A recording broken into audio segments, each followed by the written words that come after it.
சாமி வணக்கம் சாமி. வேகனார் பாத்தீங்கன்னா 2011 3 ஓனர் சரிங்களா. எப்சின்னு 2 மாசம் லைவ்ல தான் இருக்குது. வண்டி குவாலிட்டியான வண்டி, லோ பட்ஜெட் தான், ஒன்றும் பிரச்சனை இல்லை. நீங்க நேரில் வாங்க, வண்டி பார்க்கலாம் வாங்க. சாமி அப்படியே உள்ள வண்டி பாத்துங்க. பாடி லைன் தெளிவா இருக்கு. லோ பட்ஜெட் தான், ஒன்றும் பிரச்சனை. அப்படியே உள்ள பாத்துங்க. டச் ஸ்கிரீன் செட்டு, ஏசி பக்கா ஒர்க்கிங், நூடல்ஸ் மேட்டு, கட் மேட் எல்லாம் பக்காவா போட்டுருக்காங்க. உள்ள சீட் எல்லாம் பாத்துங்க.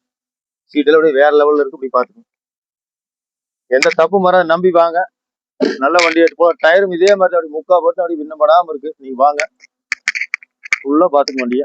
எங்கேயோ 2 பேட்ச் நீங்க வண்டியில் பார்க்க முடியாது. வண்டி ஃபுல்லா பாத்துக்கணும். லோன் வேணா லோன் பண்ணிக்கலாம். நம்பி வாங்க, நல்ல வண்டி எடுத்துட்டு போகலாம். சாமி மாருதி கம்பெனில வேகனாரு சரிங்களா. விஎக்ஸ்ஐ மாடல், ஏர் பேக் எல்லாம் வந்துரு. தெளிவா இருக்கு, நியூ ஷேப் பாத்துக்கணும். வண்டி ஃபுல்லா பாத்தீங்களா, ஜம்முன்னு இருக்கு வண்டி. நம்பி வாங்க, லோன் வேணா லோன் பண்ணி கொடுக்குறேன். கஸ்டமர் வந்து ஒரு 240 தான் கேட்கறாரு. லோ பட்ஜெட் தான், கொஞ்சம் தான் குறைக்க முடியும். நேரில் வாங்க, அனுசரிச்சு எடுத்து கொடுக்குறேன். வண்டி வாங்க வேண்டிய இடம் பாத்தீங்கன்னா புஞ்சை புளியம்பட்டி. நன்றி வணக்கம். மயில் கார்.